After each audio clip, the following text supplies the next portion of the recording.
भारत माता की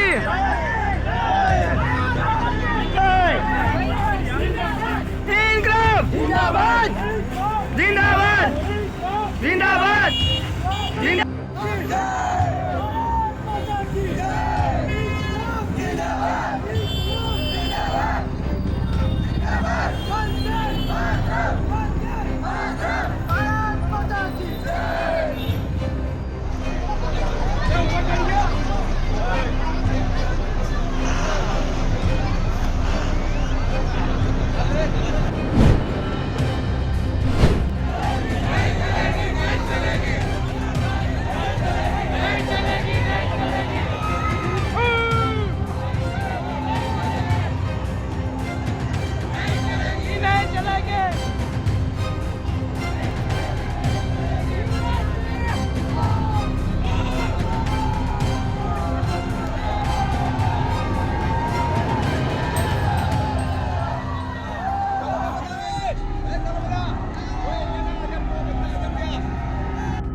video call लो है यार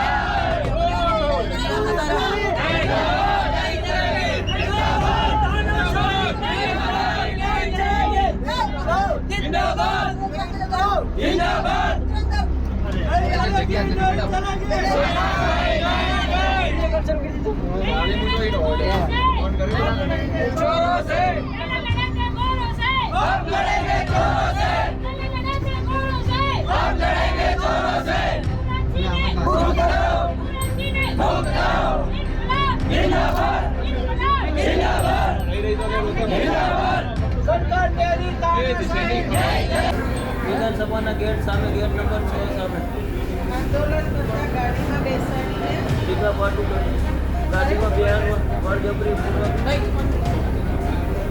ગાડીમાં બેસાડી બિહારમાં ટીકા પાટું કરી અને ડીવાયએસપી સાહેબ ડીવાયએસપી અને પીઆઈ સાહેબ અને મેડમ મેડમ પીઆઈ અને ડીવાયએસપી પીઆઈ કોન્સ્ટેબલ કોન્સ્ટેબલ તેમને અમને જબરજબરીપૂર્વક ટીકા પાટું મારીને શાંતિપૂર્વક આંદોલન કરતા હતા બેસાડીને ઉતારી દીધા દવાખાને પણ ના લાવ્યા વચ્ચે ઉતારી બંધ કરી દે 6-0 એ ઉતારી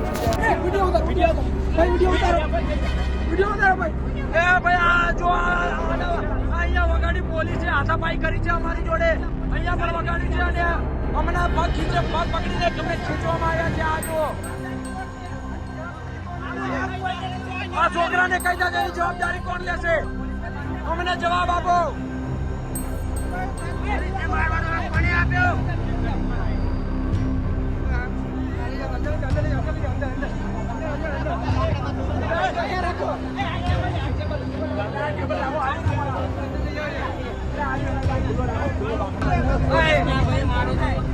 આમ બતાવો નહીં ચલેગી નહીં ચલેગી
ગૌણ સેવા ગૌણ સેવા ગૌણ સેવા ગૌણ સેવા હસમુખ પટેલ મુળભાઈ બેરા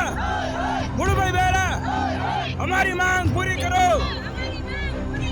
हमारा मांग जाहिर करो हमारा मांग जाहिर करो हमारा मांग जाहिर करो हसमुख पटेल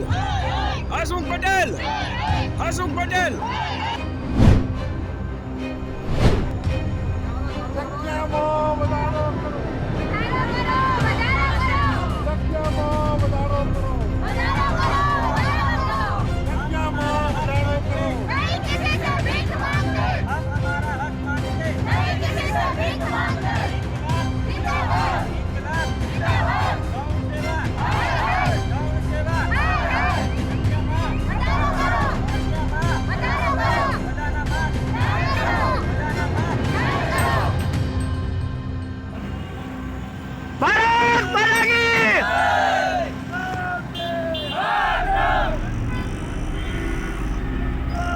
जिंदाबाद जिंदाबाद भारत माता की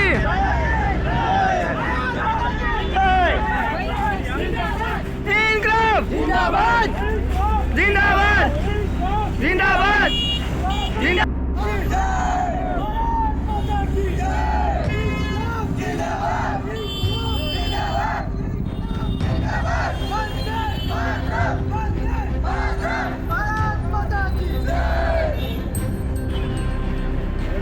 भारत माता की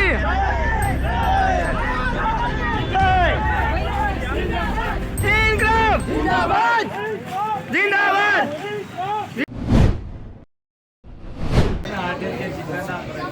જેટલા પણ કચાર ગાર્ડનમાં અત્યારે આંદોલન માટે ઉતર્યા છે એટલા બધા વિદ્યાર્થી મિત્રો નમ્ર વિનંતી છે કે બધા રોડ પર ઉતરી જાય. જ્યાં સુધી રોડ પર ઉતરશો નહીં ત્યાં સુધી આંદોલન જીતશું નહીં. અમને કરાઈ પોલીસ સ્ટેશન છે, અત્યારે ટ્રેનિંગ સેન્ટર છે, ત્યાં અમને 2000 ઉમેદવારોને ભેગા કરેલા છે. અમારી ચિંતા તમારે બિલકુલ કરવાની નથી. તમે તમારે રોડ પર ઉતરીને આંદોલન માટે પૂરી રીતે લડો.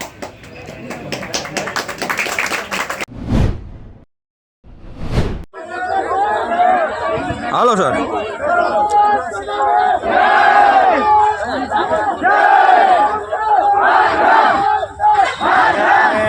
ફોરેસ્ટ ગાર્ડના વિદ્યાર્થીઓ જે છે એમનું જુનૂન જોઈ શકો છો. આટલાથી વધુ ઉમેદવારોને તો પહેલાં 4 ગાડીમાં લઈ જવામાં આવ્યા છે, બરાબર છે, અને હજી ફરીથી આટલા જ વિદ્યાર્થીઓ પાછા ડિટેન થવા શાંતિપૂર્ણ રીતે જઈ રહ્યા છે. એટલે જે પણ વિદ્યાર્થીઓ આવી રહ્યા, બરાબર છે, પોલીસને સહકાર આપે. ખાસ તો એક વાત એ છે, અને તમે જોઈ રહ્યા છો કે આટલા બધા વિદ્યાર્થીઓ કદાચ પહેલી વખત ડિટેન પણ થતા હશે. લગભગ 600 થી 700 લોકો, પહેલાં તો 300 લોકો ઓલરેડી ડિટેન થઈ ચૂક્યા છે. આ બીજા એટલા જ જઈ રહ્યા છે કે જાણે તમે જોઈ શકો છો કે બીજી એટલી છે બસ ને બધું.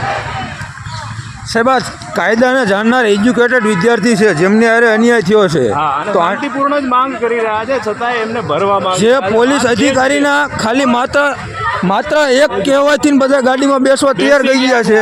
એ કેટલું શાંતિપૂર્ણ રીતે છે, સાવ શાંતિથી, તેમનો કોઈ વાંક નથી, કોઈ ગુનો નથી. બંધારણમાં તેમને સાહેબ શાંતિથી ગમે ત્યાં મળવાની, સરઘસ કરાવવાની બંધારણે મૂળભૂત અધિકારમાં છૂટ આપી છે. છતાં વિદ્યાર્થી એક જ ઈશારે પોલીસના કહેવાથી ગાડીમાં બેસવા તૈયાર થઈ ગયા છે. આ જોઈ લો બધા એજ્યુકેટેડ વિદ્યાર્થીઓ જે કાયદાને સંપૂર્ણ રીતે પાલન કરે છે, છતાં કાયદો તેમને કેમ ન્યાય નથી આપતો? શું આટલો બધો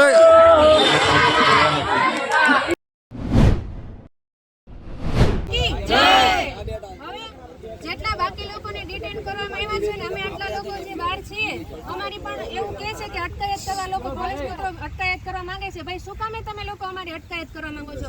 અમે તો અમારા ન્યાય માટે નીકળ્યા છીએ. હવે અમારા ન્યાય માટે જે યુવરાજસિંહ અમને સમર્થન આપ્યું હતું, યુવરાજસિંહને પણ ડિટેન કરવામાં આવ્યા છે. હવે જ્યાં સુધી યુવરાજસિંહને છોડવામાં નહીં આવે ત્યાં સુધી આંદોલન ચાલુ જ રહેવાનું છે. એટલે યુવરાજસિંહને મુક્ત કરો, મુક્ત કરો ભાઈ, મુક્ત કરો યુવરાજસિંહને, મુક્ત કરો, મુક્ત કરો ભાઈ, મુક્ત કરો યુવરાજસિંહને, મુક્ત કરો युवराज तुम आगे बढ़ो, हम तुम्हारे साथ हैं. युवराज तुम आगे बढ़ो, हम तुम्हारे साथ हैं. युवराज तुम आगे बढ़ो, हम तुम्हारे साथ हैं. युवराज तुम आगे बढ़ो, हम तुम्हारे साथ हैं.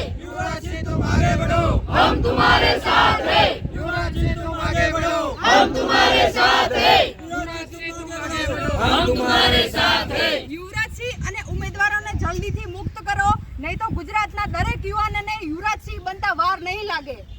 જય હિન્દ, ઇન્કલાબ જિંદાબાદ, ઇન્કલાબ જિંદાબાદ, ઇન્કલાબ જિંદાબાદ. એક એવો સમય આવે જ્યારે તમે રનિંગ કરતા હોય ત્યારે 9મો કે 10મો રાઉન્ડ આવે, 5 કિલોમીટર 25 મિનિટમાં પૂરું કરવાનું હોય ત્યારે એમ થાય કે રેવા દે ને ભાઈ, કાલે પૂરું કરી નાખીશું. હવે હું થાકી ગયો. આવે કે ન આવે બોલો બધા? પણ સમજી લ્યો, તમે એ સમયને પકડી રાખ્યો. તમે તમારા મનોબળ જે તૂટતું હતું એને તમે એમ કીધું કે ના, આજે તો 5 કિલોમીટર પૂરું કરીને જ રહેવું છે અને 12 રાઉન્ડ પૂરા કરવા છે. તો 12મો રાઉન્ડ જયારે પૂરો કરો ત્યારે કેવો દિલને આસ્કારો થાય અને મૂકી દો તો એમ થાય કે સાલું હારું જરાક જ બાકી હતું, અને કદાચ લડી લીધું હોત તો સારું હતું. આ લડાઈ એક છે, આ લડાઈ એક છે કે 9 તારીખનો ગાજર લટકાવવામાં આવ્યું છે. અમને એમ લાગે કે આ ગાજર ખાલી 3 દિવસ આગું છે, પણ એ 9 તારીખનું 12 તારીખ થતા વાર ન લાગે.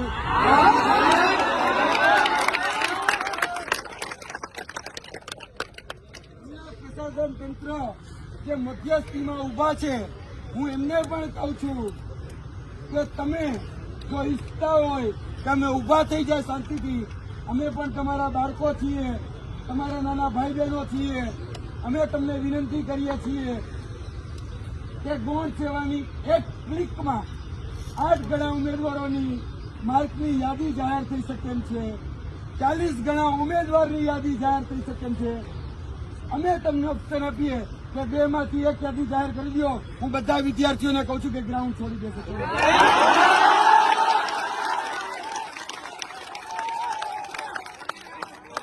9 તારીખ સુધી રાહ જોવાની જરૂર પણ નથી. જો વહીવટી તંત્ર ધારે ને તો ખાલી 1 ક્લિકમાં ખાલી યાદી જાહેર કરે. હજી હું કહું છું કે ખાલી યાદી જાહેર કરે, બીજું કઈ જાહેર નહીં કરે તો અમે 9 તારીખ સુધી રાહ જોવા તૈયાર છીએ.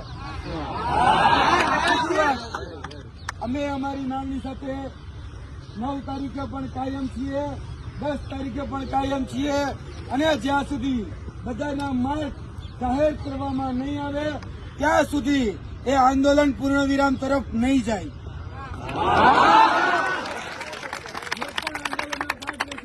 એ બધા અલ્પ વિરામમાં રહેશે.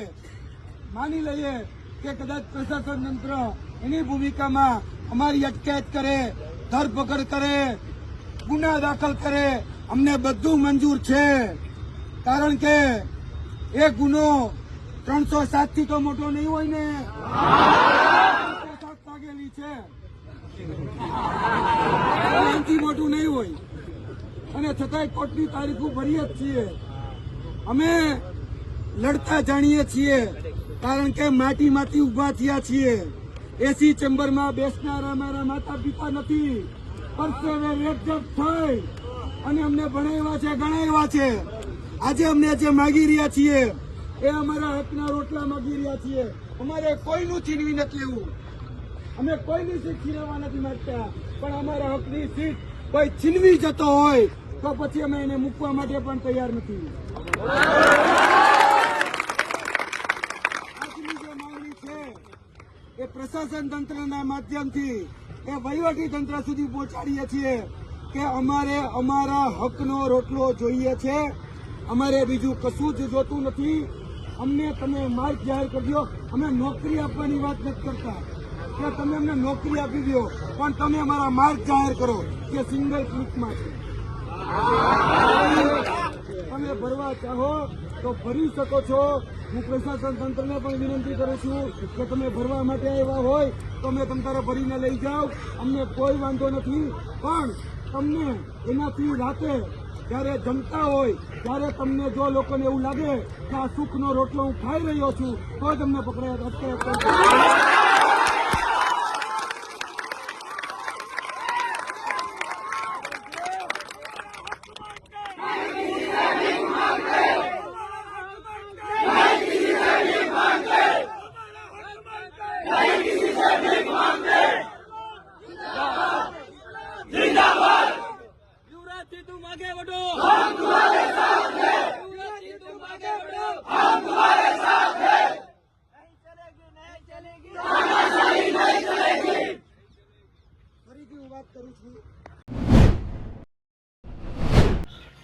આ ભાજપ સરકારની કૌભાંડો કરવાની મનોવૃત્તિના કારણે ગઈકાલથી ગાંધીનગરના રામકથા મેદાન ખાતે ફોરેસ્ટની કથાની શરૂઆત થઈ હતી. ફોરેસ્ટના વિદ્યાર્થીઓ ભાઈ શ્રી યુવરાજસિંહભાઈ જાડેજા અને હું પોતે અમે તમામ સાથે મળીને ફોરેસ્ટના વિદ્યાર્થીઓની વ્યાજબી માગણી જેમ કે તાત્કાલિક ધોરણે માર્ક્સ જાહેર કરવા, સીબીઆરટી પદ્ધતિ નાબૂદ કરવી અને 8 ગણાની જગ્યાએ 40 થી 45 ગણા ઉમેદવારોને લાયક ઠેરવવા, આ તમામ માગણીઓ સાથે ગઈકાલથી ગાંધી ચિંધ્યા માર્ગે અને શાંતિપૂર્વક રીતે આંદોલન કરી રહ્યા હતા. ત્યારે આંદોલનનો પ્રશ્નોના નિરાકરણ લાવીને સુખદ અંત લાવવાની જગ્યાએ સરકારે પોલીસ તંત્રને આગળ કરીને આજે વહેલી સવારે 5:30 થી 6 વાગ્યાની આજુબાજુમાં ત્યાં સૂતેલા તમામ ફોરેસ્ટના વિદ્યાર્થીઓ અને ભાઈ શ્રી યુવરાજસિંહભાઈ જાડેજાની ધરપકડ અને અટકાયત કરી છે. ત્યારે આ સરકારના આ પગલાંને હું સખત શબ્દોમાં વખોડી કાઢું છું, કારણ કે ગઈકાલે દિવસ દરમિયાન અટકાયત ન કરી અને આજે વહેલી સવારે જ્યારે વિદ્યાર્થીઓ ઘોર નિંદ્રામાં હોય એવી પરિસ્થિતિમાં જ્યારે ધરપકડ અને અટકાયત થાય ત્યારે હું એવું માનું છું કે સરકાર પીઠ પાછળ ઘા કરી રહી છે. સરકારે વિદ્યાર્થીઓને અટક કરવામાં જે સમય બગાડી રહી છે, જે પોતાની બુદ્ધિ બગાડી રહી છે, જે પોતાના શક્તિનો વ્યય કરી રહી છે, એના કરતા માર્ક્સને તાત્કાલિક ધોરણે કઈ રીતે જાહેર કરી શકાય એમની અંદર જો કદાચ એમણે એમની શક્તિનો વ્યય કર્યો હોત તો મને એવું લાગે છે કે આ આંદોલનનું સુખદ પરિણામ આવી ગયું હોત. પરંતુ સરકાર જો એવું ઈચ્છતી હોય કે અટક કરવાથી આંદોલનનો અંત આવી જશે તો એમની ભૂલ છે. આવી ગમે તેટલી વાર કદાચ અટકો થશે તો પણ આંદોલનનો અંત નહીં આવે. જેમ જેમ સરકાર આવા અટક કરવાના ગતકડાઓ કરશે એમ એમાં આંદોલન ચોક્કસથી વધારે ઉગ્ર બનશે અને વિદ્યાર્થીઓની માગણી પણ વધારે ઉગ્ર બનશે. આભાર. પ્રવીણ રામ, પ્રદેશ ફ્રન્ટલ અધ્યક્ષ, આમ આદમી પાર્ટી.